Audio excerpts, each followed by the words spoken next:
चलिए सभी को नमस्कार। तो आज हमारी वर्ग 3 परीक्षा की सीरीज का आज दूसरा लेक्चर है। पहले लेक्चर में हमने संविधान सभा का गठन और संविधान निर्माण प्रक्रिया के बारे में समझा। तो आज हम मौलिक अधिकार और नीति निर्देशक तत्वों के बारे में जानेंगे, है ना। देखिए, सबसे पहले हम इसका बेसिक्स जान लेते हैं। अभी मैं यहाँ पे सबसे पहले आपको थ्योरी कराऊंगा, उसके बाद मौलिक अधिकार के भी क्वेश्चन कराऊंगा और इसके बाद नीति निर्देशक तत्वों की थ्योरी पढ़ेंगे, फिर उसके क्वेश्चन करेंगे। तो कुछ बेसिक्स चीज हम देखते हैं। मौलिक अधिकार,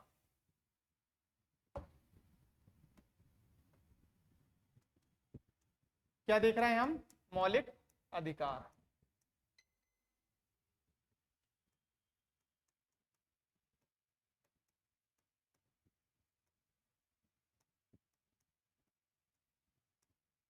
देखिए, संविधान क्या है, विभिन्न भागों में बटा हुआ है। तो उन्हीं भागों में से जो मौलिक अधिकार आता है संविधान के भाग 3 में आता है। किस में आता है? 3 में। इसमें जो अनुच्छेद आते हैं वो अनुच्छेद 12 से लेके अनुच्छेद 15, अनुच्छेद 12 से लेके अनुच्छेद 35 तक के बीच के जो अनुच्छेद रहते हैं उसमें मौलिक अधिकारों का वर्णन है। और हमने इससे पहले वाली क्लास में संविधान के स्रोत पढ़े थे। तो संविधान के स्रोत में हमने ये पढ़ा था कि हमने मौलिक अधिकार को कहां से लिए हैं? संयुक्त राज्य अमेरिका से या यूएसए से लिए हैं, है ना। कहां से लिए हैं? यूएसए से लिए हैं, है ना। मौलिक अधिकार जो भाग 3 है, इसको भारत का मैग्ना कार्टा भी कहा जाता है। क्या कहा जाता है? Magna carta. क्या कहा जाता है? Magna carta. क्या है ये? एक फ्रांसीसी शब्द है। क्या शब्द है ये? फ्रांसीसी। जब फ्रांस की क्रांति हमने पढ़ चुके हैं, 1789 में हुई थी, उस समय क्या हुआ था, वहां मौलिक अधिकारों को शामिल किया गया था, तो उसको मैग्ना कार्टा कहा गया था। तो इसीलिए हमने उसका कंपैरिजन यहां से करेंगे। अब हम आते हैं मूल संविधान में। मूल संविधान में कितने मौलिक अधिकार थे? 7 मौलिक अधिकार थे। कितने मौलिक अधिकार थे मूल संविधान में? मूल संविधान में 7 मौलिक अधिकार थे। मूल संविधान में 7 मौलिक अधिकार थे और वर्तमान में 6 मौलिक अधिकार हैं। कितने मौलिक अधिकार? 6। इसका मतलब ये हुआ कि एक मौलिक अधिकार को विलोपित किया गया। वो एक मौलिक अधिकार पहले हुआ करता था सन 1978 से पहले, है ना। क्योंकि उस समय 44वां संविधान संशोधन आया। उस समय मोरारजी देसाई की सरकार थी। इंदिरा गांधी गवर्नमेंट ने जब आपातकाल लागू किया था, उसके बाद वाला जो सेशन था, वो था कार्यकाल था प्रधानमंत्री वाला, वो मोरारजी देसाई का था, है ना। उनके समय में 44वां संविधान संशोधन आया। कौन सा संविधान संशोधन? 44वां संविधान संशोधन 1978, है ना। इसमें संपत्ति के अधिकार को, इसमें क्या बोला मैंने आपको? इसमें संपत्ति के अधिकार को समाप्त कर दिया गया। ठीक है। अब ये तो है, पहले था, मतलब ये अनुच्छेद 12 से लेके अनुच्छेद 35 के बीच कहीं ना कहीं इंगित रहा होगा, जिसका लोप कर दिया गया। तो कहां था? ये भी एग्जाम में पूछ सकता है। एक था अनुच्छेद 19(1) के F, अनुच्छेद 19(1) के F वाले भाग में था। और एक दूसरा जो अनुच्छेद था, इसमें इसका वर्णन था, वो कौन सा था? अनुच्छेद 31। ये आप बहुत अच्छे से ध्यान रखिए। एक था अनुच्छेद 19(1) का F, सब पार्ट F, और एक था अनुच्छेद 31। इसका लोप कर दिया गया, इसको यहां से हटा दिया गया, है ना। अच्छे से समझिएगा इसको। अनुच्छेद 19(1) F और अनुच्छेद 31, और इसको कहां शिफ्ट कर दिया गया? अभी तक ये मौलिक अधिकार था, मतलब यदि आपके मौलिक अधिकारों का हनन हो रहा है तो आप इसके लिए डायरेक्ट सुप्रीम कोर्ट भी जा सकते हैं और हाई कोर्ट भी जा सकते हैं। तो पहले क्या होता था कि जैसे रेलवे लाइन बन रही है, कुछ ऐसा कार्य हो रहा है जो सभी के हित में है, इंफ्रास्ट्रक्चर डेवलपमेंट के क्षेत्र में, विशेष कहीं फैक्ट्री लग रही है, कहीं जैसे आपका पुल बन रहा है, या बहुत सारी चीज ऐसी रहती है जो सभी के हित के लिए रहती है, उसके लिए किसी की जमीन लेना पड़ता है। तो पहले वो मौलिक अधिकार में था, तो आप मौलिक अधिकार में उस व्यक्ति की इच्छा के बिना आप नहीं ले सकते, तो उसको क्या करे? मौलिक अधिकार से हटाए, है ना। और पहले क्या रहता था? बड़े बड़े जमींदार रहते थे। क्या रहते थे? बड़े बड़े जमींदार, उनके पास बहुत जमीन थी। तो समाजवादी परिकल्पना भी हमारे उसमें है, तो उसके तहत किया गया। तो इसको अभी आप ये जानिए 19(1)(f) और अनुच्छेद 31, पहले ये मौलिक अधिकार थे, जब हटा दिया गया तो ये किस अधिकार की श्रेणी में आ गए? विधिक अधिकार की श्रेणी में आ गए। किसकी श्रेणी में आ गए? ये विधिक अधिकार की श्रेणी में आ गए। विधिक अधिकार की श्रेणी में आ गए तो किस अनुच्छेद में डाल दिए गए?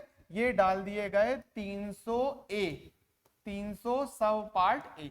किस में डाल दिए गए? से ए। कभी कभी का भी लिखा रहता है, हिंदी में भी दिया रहेगा तो 300 का, क्या दिया रहेगा आपका? 300 का। ठीक है, आप समझ गए इसको। अब एक शब्द और इसमें ये क्वेश्चन पूछा जाता है, न्यायोचित, न्यायोचित ऑब्लिक प्रवर्तनीय, ये। और एक और आता है गैर न्यायोचित। क्या आता है एक और शब्द? गैर न्यायोचित ऑब्लिक अप्रवर्तनीय। ये शब्द को अच्छे से देखिएगा, थोड़ा कठिन लग रहे होंगे लेकिन अभी आप समझ लेंगे तो आपको आसान लगेंगे। न्यायोचित मतलब जिसके लिए आप न्याय मांगने जा सकते हैं। कहां जा सकते हैं? न्याय मांगने। और प्रवर्तनीय मतलब इसको जो कोर्ट है, न्यायालय है, इसको चेंज भी कर सकता है या इसके लिए शासन को दिशा निर्देश दे सकता है कि भैया इनको ये मौलिक अधिकार क्यों नहीं मिल पा रहे हैं। तो न्यायोचित और प्रवर्तनीय ये कहलाता है। तो इस श्रेणी में आते हैं कौन? मौलिक अधिकार आते हैं। कौन आते हैं? मौलिक अधिकार। मौलिक अधिकारों, यदि आपको कोई मौलिक अधिकार नहीं मिल पा रहा है तो आप इसके लिए कोर्ट जा सकते हैं। और ये वाली जो श्रेणी आती है ये किसके लिए आती है? राज्य के नीति निर्देशक तत्वों के लिए। मतलब इसको लागू कराने के लिए आप कोर्ट नहीं जा सकते। और अप्रवर्तनीय मतलब इसको कोर्ट चेंज नहीं कर सकता, इसमें कोई भी नहीं कर सकता। ये हमारे लिए एक नीति निदेशक टाइप के रहते हैं कि जब भी कोई आगे भविष्य में कोई कानून बनेगा तो संविधान निर्माताओं की इच्छा ये थी कि जो भी सरकार रहेगी, तात्कालीन सरकार, वो इसके देख के अनुरूप कार्य करेगी। इसीलिए इसको क्या न्यायालय में जाने लायक स्थिति में नहीं रखा गया। और जब न्यायालय में नहीं जाएगा तो प्रवर्तनीय होगा नहीं, इसलिए वो क्या हो गया? अप्रवर्तनीय। तो जो मौलिक अधिकार होते हैं वो क्या होते हैं? न्यायोचित होते हैं और प्रवर्तनीय होते हैं। प्रवर्तनीय मतलब जिसको चेंज किया जा सकता है। और नीति निर्देशक तत्व ऐसे होते हैं जिनमें न्यायालय नहीं जाया जा सकता। जैसे समान नागरिक संहिता अनुच्छेद 44 में कब से मांग हो रही है? कुछ पक्ष कह रहा है कि समान नागरिक संहिता आनी चाहिए, एक पक्ष कह रहा है कि नहीं, इससे दिक्कत होगी। तो इससे कोर्ट के पास क्यों नहीं जा रहा जो लागू करवाना चाह रहा है? क्योंकि वो जा नहीं सकता, क्योंकि ये कैसा है? गैर न्यायोचित है। आया आपको इतना समझ में? है ना। इसके बाद हम एक चीज और देखते हैं, क्या मौलिक अधिकार में संशोधन हो सकता है? हाँ, हो सकता है। मौलिक अधिकारों में संशोधन किस अनुच्छेद के तहत हो सकता है? अनुच्छेद 368। अनुच्छेद 368 संविधान संशोधन का अधिकार देता है संसद को विशेष बहुमत से। मतलब जो भी बहुमत से दे वो उसकी चर्चा हम अलग से संविधान संशोधन में करेंगे। अभी अनुच्छेद 368 का संबंध जो है आपका संविधान संशोधन से है। तो मौलिक अधिकारों में भी संशोधन हो सकता है, ठीक है। लेकिन उसको किससे गुजरना पड़ेगा? संसद को। न्यायालय उसको देखेगा कि इससे कोई दिक्कत तो नहीं आ रही, अनुच्छेद 13 का उल्लंघन तो नहीं हो रहा है। हम 12 से लेके 35 को पढ़ेंगे तो उसमें न्यायालय चेक करता है कि अनुच्छेद 13 का उल्लंघन तो नहीं हो रहा। अनुच्छेद 13 ये कहलाता है कि मूल अधिकारों को मतलब कोई भी जो कानून बन रहा है वो किसी व्यक्ति के मूल अधिकारों को कम तो नहीं कर रहा है, वो इसका आकलन उसको देखता है। कौन? कोर्ट।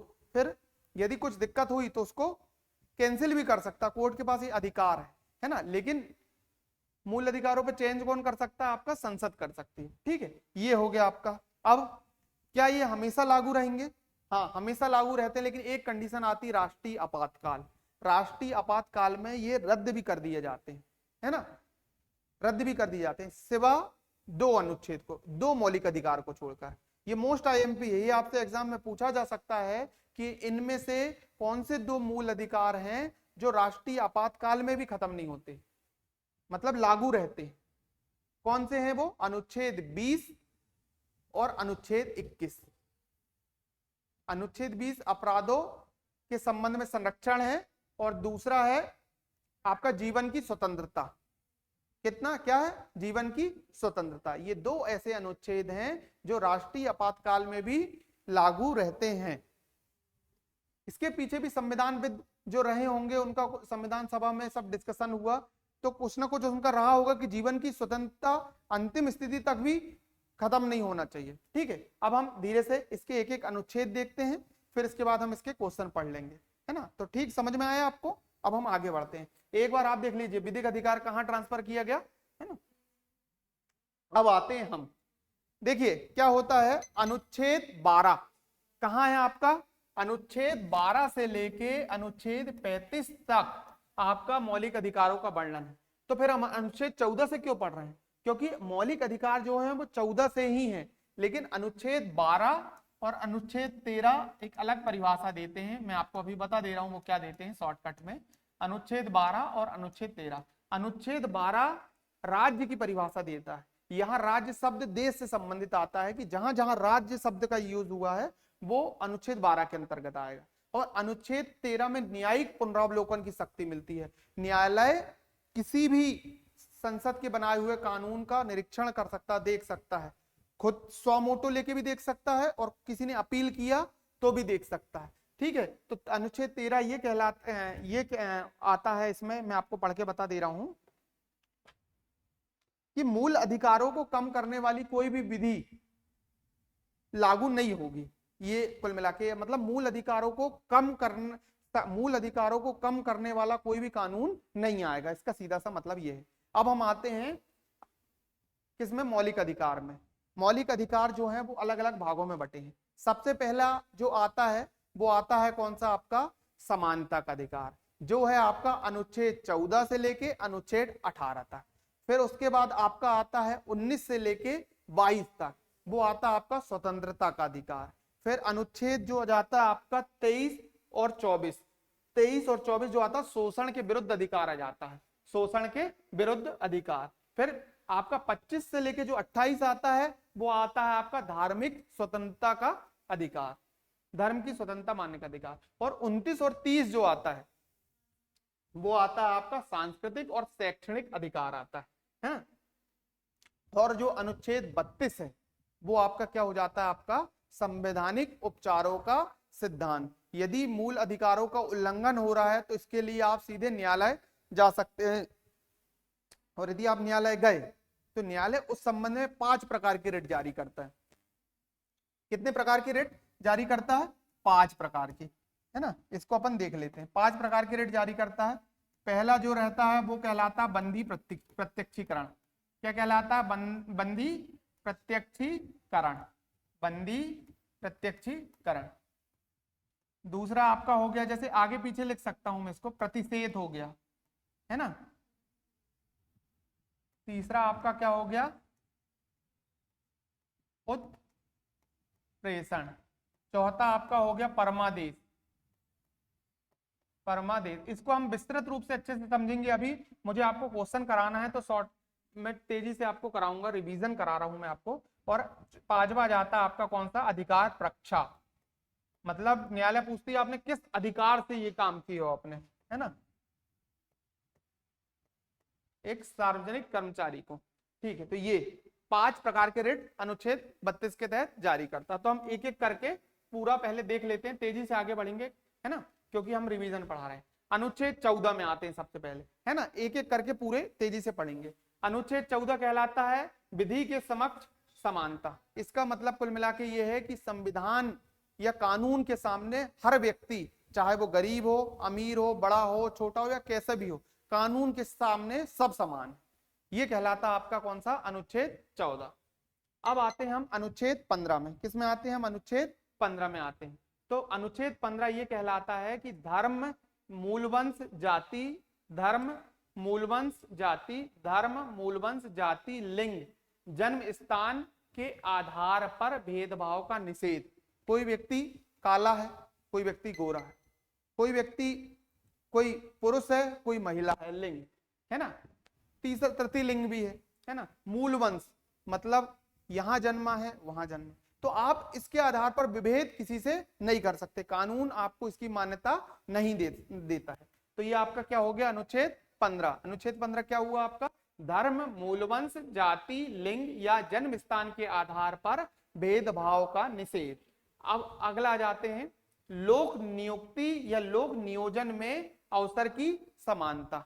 मतलब जैसे आप नौकरी हो गई है ना, सरकार यदि कोई वैकेंसी निकाल रही है या कोई व्यापार का जो साधन आपको उपलब्ध करा रही है, तो उसमें आपके साथ विभेद नहीं करेगा, सबको बराबर मौका मिलेगा, सबको अवसर की समानता रहेगी हर व्यक्ति को। इसके अपवाद भी हैं, इसीलिए इसका सब पार्ट भी जुड़ जाता है। जैसे आरक्षण, आरक्षण 15 के अंतर भी आ जाता है और 16 के अंतर्गत भी आ जाता है।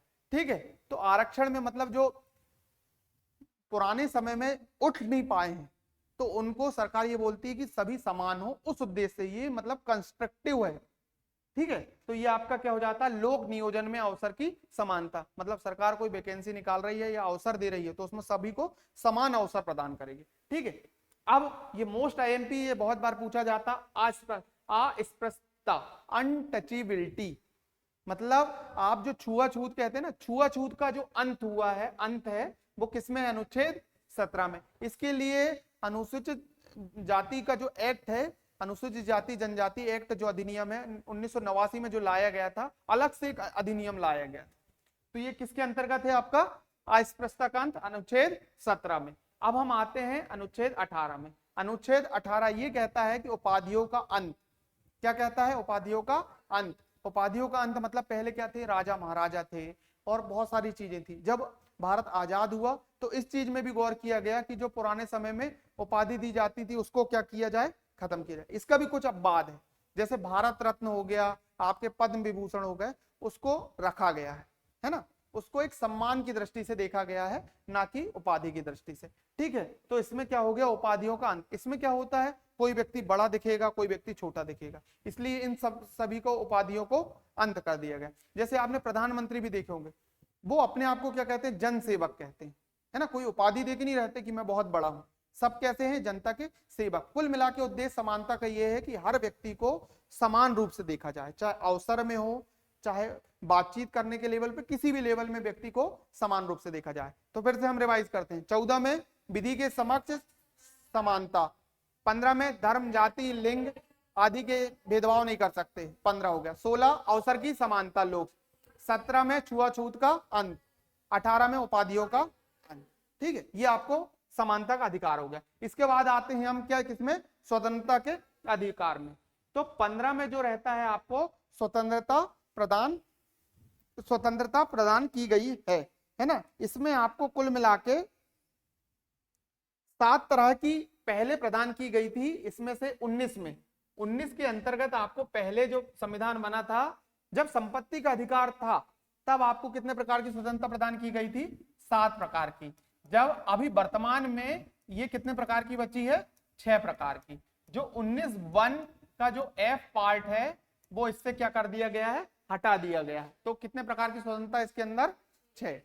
अभिव्यक्ति की स्वतंत्रता भी इसी के अंतर्गत आती है। तो वाक एवं अभिव्यक्ति की स्वतंत्रता किसमें है, अनुच्छेद 19 में। अब अगले में आते हैं 20 में, अपराधों के लिए दोष सिद्धि के संबंध में संरक्षण। इसका मतलब यह है, इसके डिटेलिंग में आपको बता रहा हूं कि जैसे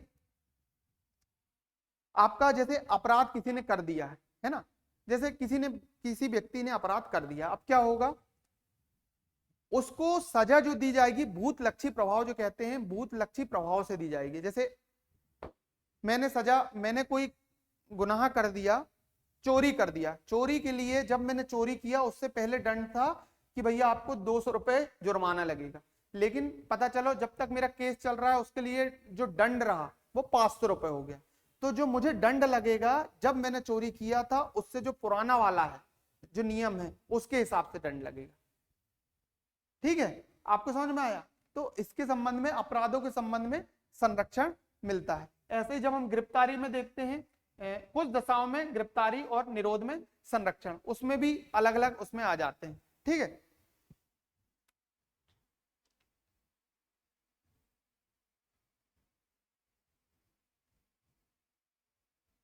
और दूसरा एक और चीज इसमें ये है, अपराधों के संबंध में एक व्यक्ति को एक जो गुनाह है उसके लिए केवल कितनी बार सजा दी जा सकती है? एक बार। और तीसरी एक चीज इसमें कि उसको स्वयं के खिलाफ गवाही देने के लिए बाध्य नहीं किया जा सकता।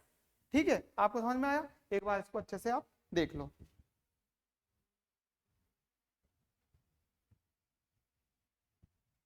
अब अपन आते हैं किसमें? अनुच्छेद 21 में, प्राण व दैहिक स्वतंत्रता। किसमें जाते हैं? प्राण व दैहिक स्वतंत्रता, है ना। इसे जीवन का अधिकार भी कहते हैं। क्या? जीवन का अधिकार। ये बहुत आईएमपी है। मेनका गांधी जो केस रहा वो इस संबंध में बहुत ज्यादा फेमस रहा। इसके बारे में डिटेलिंग से आगे बताऊंगा। अभी आप ये ध्यान रखिए, प्राण व दैहिक स्वतंत्रता का संरक्षण किसमें? अनुच्छेद 21 में। अब अनुच्छेद 21 का देखते हैं, प्रारंभिक शिक्षा का अधिकार। ये किस संविधान संशोधन द्वारा जोड़ा गया?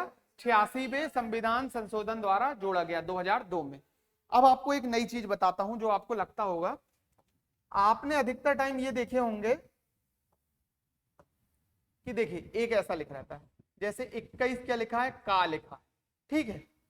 300 का लिखा है अंदर। एक चीज ब्रैकेट के यहां देखिए, एक चीज ब्रैकेट के अंदर लिखी है ना। एक चीज यहां देखिए, एक चीज यहां ब्रैकेट के अंदर लिखी है, एक चीज ब्रैकेट के बाहर लिखी है ना। इसका मतलब ये रहता है, यदि ब्रैकेट के अंदर लिखी है मतलब कोई अनुच्छेद जैसे 21 है, यदि ब्रैकेट के अंदर होता का, इसका मतलब यह होता कि अनुच्छेद 21 से ही संबंधित है। जो अनुच्छेद 21 का है, यदि ब्रैकेट लगा है तो, समझ रहे हो ना आप। और यदि ब्रैकेट नहीं लगा है मतलब अनुच्छेद 21 से इसका कोई संबंध नहीं है। 300 है, 300 का में यदि ब्रैकेट लगा है तो इसका मतलब है अनुच्छेद 300 का संबंध 300 का से है। ये होता है, इसका अंतर है। जनरली लोग इसको नहीं समझते। अब अपन आते हैं किसमें? अनुच्छेद 22 में। कुछ दशाओं में गिरफ्तारी और निरोध से संरक्षण। इसका मतलब ये होगा कि यदि आप किसी व्यक्ति को, यदि पुलिस किसी व्यक्ति को गिरफ्तार करके लाती है तो पहला तो उसको कारण बताना पड़ेगा कि आपने क्यों गिरफ्तार किए। दूसरी चीज आपको ये बताना, आपको 24 घंटे के अंदर उसको कोर्ट में पेश करना पड़ेगा। ये 24 घंटे, इन 24 घंटों में छुट्टी के दिन काउंट नहीं होते, है ना। जो वर्किंग टाइम रहता है वो इन 24 घंटों में काउंट होता है। तो कई बार क्या रहता है, जो पुलिस जो रहती है, कई बार जैसे किसी से रिमांड में लेना, अच्छे से पूछताछ करना, तो वो तुरंत 24 घंटे में ना पेश करना पड़े तो वो जैसे शुक्रवार शनिवार को कर ली तो बीच में क्या पड़ गई? छुट्टी पड़ गई न्यायालय की, तो वो काउंट 24 घंटे दिन से होते हैं।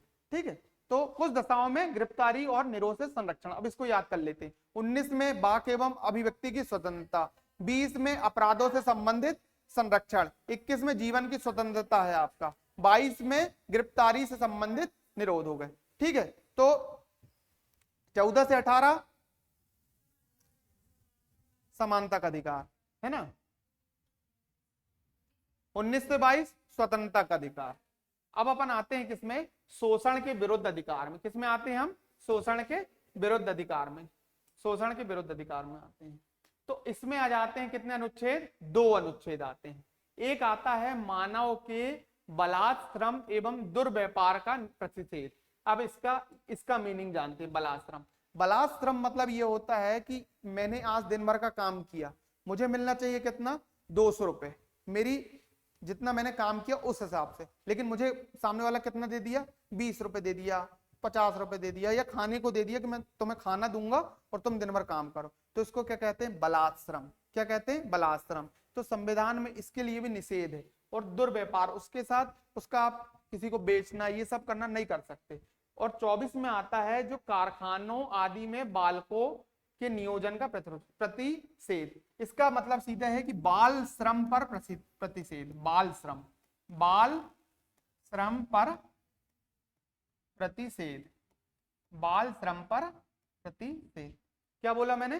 23 में आएगा बलात्श्रम पर प्रतिषेध और 24 में जाएगा बाल श्रम, है ना। तो ये क्या हो गया आपका? शोषण के विरुद्ध अधिकार हो गया। अब हम देखते हैं क्या 25 से 28 में क्या आ गया? धार्मिक स्वतंत्रता का अधिकार आ गया, है ना। कई बार आपने देखे होंगे असदुद्दीन ओबीसी जी यदि कोई भी चीज डिबेट में इन्हीं कि हमें भैया अपने धर्म को मानने का अधिकार है, वो इन्हीं चीजों का जिक्र करते हैं। आप डिबेट में देखिएगा। अनुच्छेद 25 अंतःकरण की और धर्म को अबाध रूप से मानने, आचरण और प्रचार करने का अधिकार। कोई भी व्यक्ति किसी भी धर्म को मान सकता है। आपने देखा होगा कि कोई व्यक्ति धर्म चेंज करता है तो कोई उसको सजा होती है कानून रूप, उसको अधिकार है कि वो किसी भी धर्म को मानने, आचरण करने, मतलब जैसा धर्म बोलता है, और प्रचार करने की स्वतंत्रता। ये किस में आ जाएगा? आपका अनुच्छेद 25 में आ जाएगा। जब हम अनुच्छेद 26 में आते हैं तो धार्मिक कार्यों के प्रबंध की स्वतंत्रता आ जाती है। वो जो धार्मिक कार्य कर रहा है, जो उसका धर्म है, उसके कार्यों की स्वतंत्रता उसमें आ जाएगी। जब हम अनुच्छेद 27 में आएंगे तो किसी विशेष धर्म को संपोषित करने वाले करों, मतलब धार्मिक कर जो रहेगा उसकी मनाही रहेगी कि आप किसी भी व्यक्ति से धार्मिक कर नहीं ले सकते। तो धार्मिक कर से मनाही किसमें आ जाएगा? अनुच्छेद 27 में। अब क्या रहता है, आपने देखा होगा जामिया मिलिया विश्वविद्यालय कुछ विशेष धर्म के रहते हैं, विश्वविद्यालय या धार्मिक अपना शैक्षिक संस्थान, तो उसको उनको संचालित करने का अधिकार अनुच्छेद 28 के तहत दिया गया है। कुछ शिक्षा संस्थानों में धार्मिक शिक्षा और धार्मिक उपासना में उपस्थित होने के बारे में स्वतंत्रता, कि आप अलग से, जैसे मदरसा चल रहा है ना, और कई जैसे जामिया मिलिया विश्वविद्यालय, ये सब चीजें, तो कोई धर्म अलग से इसको मतलब शैक्षणिक संस्थान खोल सकता है। तो इसमें क्या आ गए अपन? 25 से लेके 28 तक आ गए। अब अपन किसमें आते हैं? अनुच्छेद सांस्कृतिक और शैक्षणिक अधिकार, अल्पसंख्यक वर्गों के हितों से संबंधित है। तो अनुच्छेद 29 में आते हैं, अल्पसंख्यक वर्गों के हितों का संरक्षण। अनुच्छेद 29 में क्या है? अल्पसंख्यक का संरक्षण, अल्पसंख्यक वर्गों के हितों का संरक्षण। शिक्षा संस्थाओं की स्थापना एवं प्रबंधन करने का अल्पसंख्यकों का अधिकार। जो अभी मैं बोल रहा था ना, वो अनुच्छेद 30 से संबंधित है। किससे संबंधित है? अनुच्छेद 30 कि वो शिक्षा संस्थान खोल सकते हैं। अब अपन आते हैं किसमें? अनुच्छेद 31। इसको क्या कर दिया गया? लोप कर दिया गया, हटा दिया गया। ये किसमें था? अनुच्छेद 31 में था। अब केवल ये कौन सा अधिकार बचा? विधिक या कानूनी अधिकार। और कौन से में बचा आपका? 300 में, 300 का में।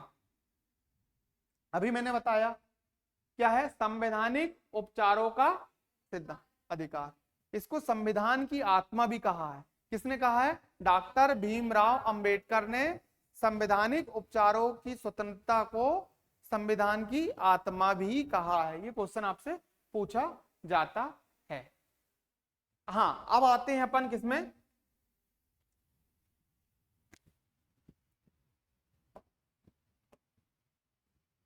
ये मोस्ट आईएमपी है, जनरली लोग इसको छोड़ के चल जाते हैं, लेकिन अपन को इसको ध्यान रखना है। अनुच्छेद 33, अनुच्छेद 34 और अनुच्छेद 35। इसको जनरली लोग नहीं देखते हैं, लेकिन हो सकता है आपसे पूछता हो। अनुच्छेद 35 ये कहता है, 35 को ध्यान रखो, कि संसद को मूल अधिकारों के संबंध में नियम बनाने की शक्ति। मूल अधिकारों में मान लो वृद्धि करना है तो उसको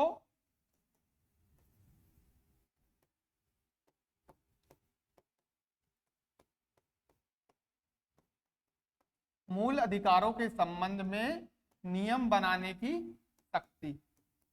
ये किसमें है? अनुच्छेद 35 में। तो 35 क्लियर हो गया आपको कि कोई भी नियम बनाना संसद तो किसके तहत बना सकती है? अनुच्छेद 35।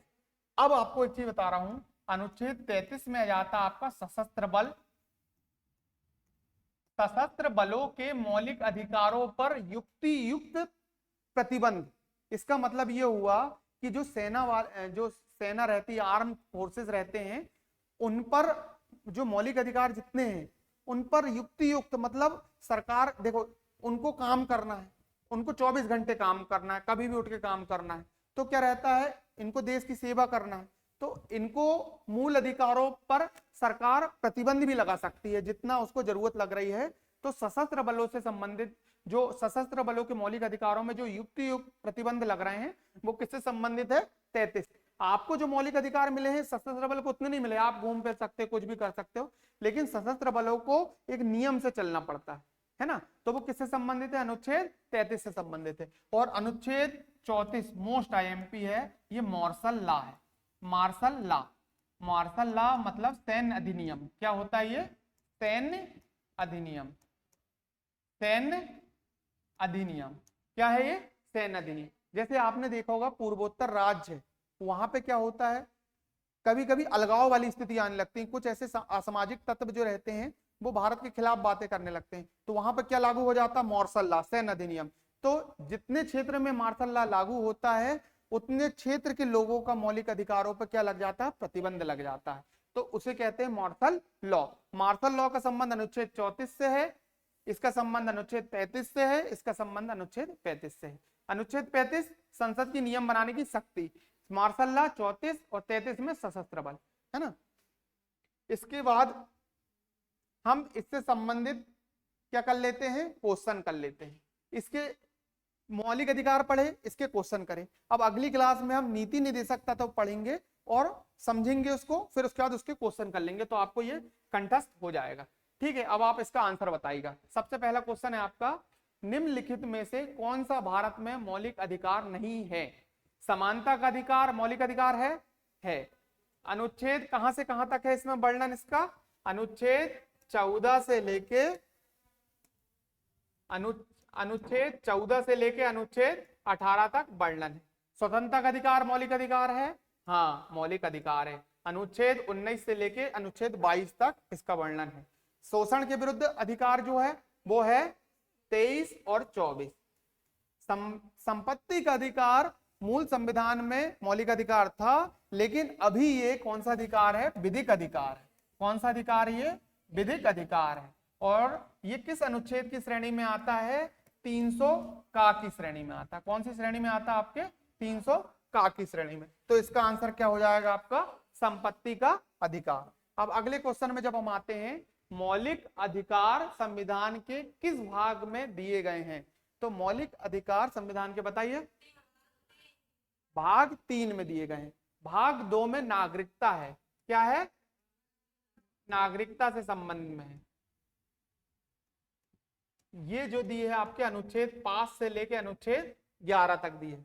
भाग 3 जो है वो है मौलिक अधिकार के संबंध में। किसके अधिकार के संबंध में, मौलिक अधिकार के संबंध में, जो अनुच्छेद 12 से लेकर अनुच्छेद 35 तक है। भाग 4 जो है वो नीति निदेशक तत्व, DPSP, directive principle of state policy. ये इसमें आपका कितना है, आपका 36 से है 51, 151 नहीं है, ओनली 51 है ना। और फिर आगे आ जाता, तो इसका सही आंसर क्या जाएगा आपका, बी।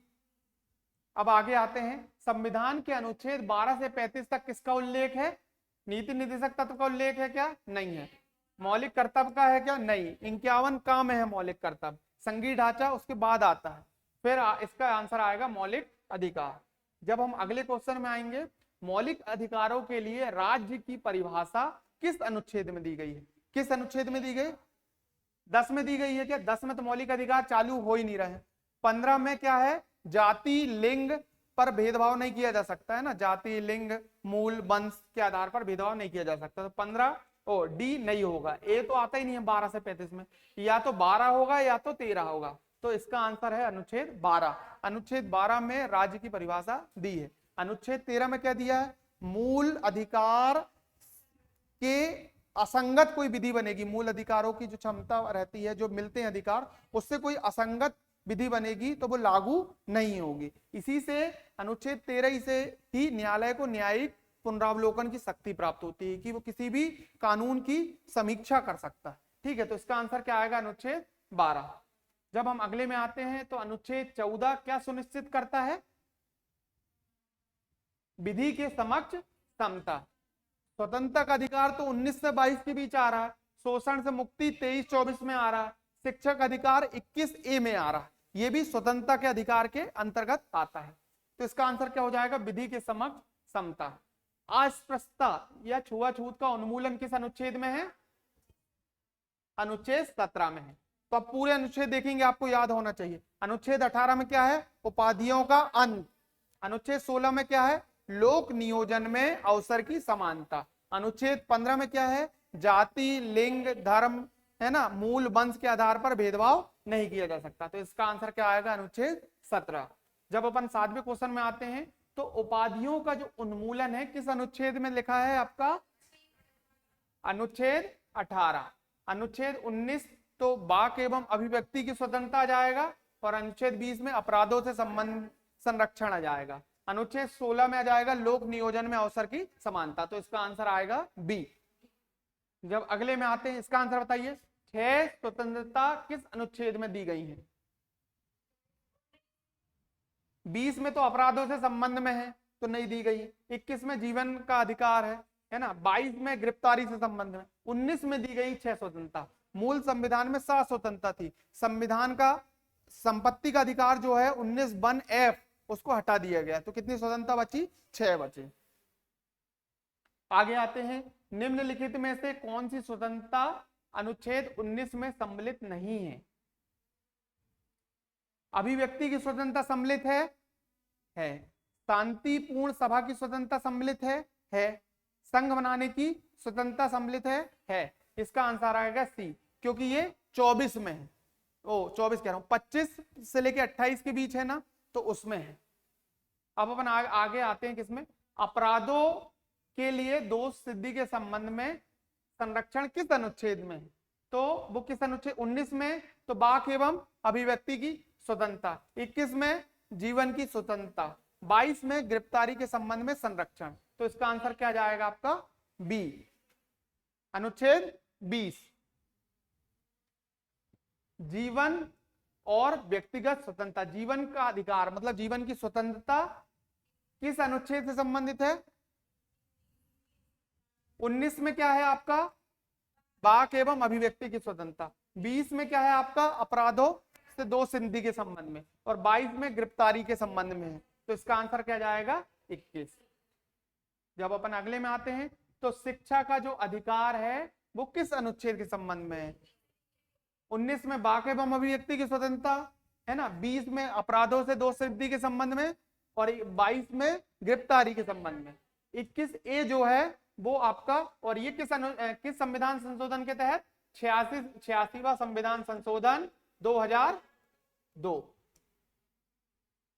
अपन आ जाते हैं इसमें, गिरफ्तारी और निरोध के मामले में संरक्षण किसमें है? 19 में वाक एवं अभिव्यक्ति, 20 में अपराधों से संबंध में संरक्षण है, 21 में जीवन की स्वतंत्रता, 22 में आएगा गिरफ्तारी के संबंध में संरक्षण। मतलब 24 घंटे के अंदर पेश करना पड़ेगा, कारण बताना पड़ेगा, वारंट जिसे कहते हैं हम कई बार। मानव तस्करी और बंधुआ मजदूरी ये किससे संबंधित है? मैंने आपको क्या बताया था? बलात्श्रम आ गया। मानव तस्करी मतलब दुर्व्यापार अभी मैंने आपको बताया था, और बंधुआ मजदूरी मतलब बलात्श्रम। क्या हो गया आपका? बलात्श्रम। ये जो है अनुच्छेद 23 संबंध में है, और अनुच्छेद 24 में बाल श्रम आ जाएगा। क्या आ जाएगा? बाल श्रम। तो इसका आंसर आपका आएगा अनुच्छेद 23। आगे आते हैं हम, बाल श्रम पर प्रतिबंध किस अनुच्छेद में है? 24 में है। 22 में गिरफ्तारी, 21 में जीवन का अधिकार, 25 में धर्म के आचरण उसका अबाध रूप से मानने का अधिकार है। धर्म को आप कोई भी धर्म को मान सकते हो। अब हम आते हैं, धार्मिक स्वतंत्रता का अधिकार किस अनुच्छेद में है? 19 से 21 में स्वतंत्रता का अधिकार है। 21 से 24 तो गलत है, 19 से 21 है ना, 25 से 28 ये आ जाता आपका धार्मिक स्वतंत्रता का अधिकार। 29-30 जो है आपका क्या? सांस्कृतिक वाला अधिकार है। तो इसका आंसर क्या जाएगा आपका? 25 से 28। अनुच्छेद 27 का संबंध किससे आप बताओ? अनुच्छेद 27 का आएगा कि धार्मिक प्रचार हेतु कर वसूली नहीं की जा सकती, मतलब आप धार्मिक कर नहीं ले सकते। तो इसका आंसर क्या आएगा? बी। जब अगले में आते हैं, अल्पसंख्यकों को शैक्षणिक संस्थान स्थापित, अभी मैंने जिक्र किया था, ये अनुच्छेद 30 से संबंधित है। किससे संबंधित है? अनुच्छेद 30 से संबंधित है ना। अब अपन 31 में तो संपत्ति का अधिकार आ गया है ना, 29 में अल्पसंख्यकों के संरक्षण का अधिकार आ गया है ना, 28 जो आ गया वो उसमें आ गया किसमें? धार्मिक स्वतंत्रता के अधिकार में आ गया। अपन आ जाते हैं किसमें? संवैधानिक उपचारों का अधिकार किस अनुच्छेद में है? ये है अनुच्छेद 32 में। 31 तो संपत्ति का अधिकार हो गया, 30 शोषण के विरुद्ध हो गया, 33 जो हो गया सशस्त्र बल वाला हो गया। तो इसका आंसर क्या आएगा? सी, अनुच्छेद 32। जब हम आते हैं किसमें, अनुच्छेद 32 में संविधान की आत्मा और हृदय किसने कहा, डॉक्टर भीमराव अंबेडकर ने कहा, है ना। अब इसके अगले आते हैं, इसका बताइए उच्चतम न्यायालय कितनी प्रकार की रिट जारी कर सकता है, 5 प्रकार की। अभी मैंने बताया बंदी प्रत्यक्षीकरण, प्रतिषेध, उत्प्रेषण, परमादेश, है ना, और अधिकार परीक्षा, 5 प्रकार की कर सकता। अगले क्वेश्चन में आते हैं, किस अनुच्छेद के हटने से संपत्ति का अधिकार मौलिक अधिकार ना रहकर कानूनी अधिकार बन गया, 21, और एक 19 का एफ। अब अगले में आते हैं 23वां, इसके 25 क्वेश्चन करा रहा हूं तो 23वां में हम आ गए हैं, कौन सा मौलिक अधिकार आपातकाल में भी निलंबित नहीं होता। ये मोस्ट आईएमपी क्वेश्चन है, बहुत सारे एग्जाम में यदि मौलिक अधिकारों से संबंधित क्वेश्चन आते हैं तो ये क्वेश्चन अच्छे से आता है। तो ये क्या है आपका अनुच्छेद 20 और 21, ये क्या है आपका अनुच्छेद आपका कौन सा है, 20 और 21। अब मौलिक अधिकार कहां से किस प्रकार के हैं, न्यायिक है और प्रवर्तनीय। क्या है, न्यायिक रूप से क्या है, प्रवर्तनीय। आप इसके लिए न्यायालय भी जा सकते हैं और न्यायालय इसमें प्रवर्तन भी कर सकता है, बदलाव भी कर सकता है ना। नीति नहीं दे सकता तो गैर न्यायी है और अप्रवर्तनीय है। अब लास्ट क्वेश्चन में आते हैं, भारतीय संविधान में मौलिक अधिकारों की संकल्पना किस देश से ली गई है, किस देश से ली गई है, अमेरिका से ली गई है ना। अब इससे पहले हमने लास्ट क्लास में क्या पढ़े थे, ब्रिटेन से हमने संसदीय तत्व लिए हैं, है ना, कनाडा से संघीय व्यवस्था लिए हैं, आयरलैंड से हमने डीपीएसपी लिए हैं। क्या लिए हमने, डीपीएसपी, है ना। तो जैसा कि आज हमने मौलिक अधिकारों को समझा और मौलिक अधिकारों के संबंध में हमने 25 क्वेश्चन कर लिए। मेरी कोशिश थी कि आपको ये टॉपिक याद हो जाए और आप इसको एक बार रिवाइज करिएगा। हम अगली क्लास राज्य की नीति निर्देशक तत्व डीपीएसपी में थ्योरी पढ़ेंगे, फिर उसके बाद उसके 25 से 30 इंपॉर्टेंट क्वेश्चन को करेंगे। चलिए ठीक है, सभी को फिर मिलते हैं हम।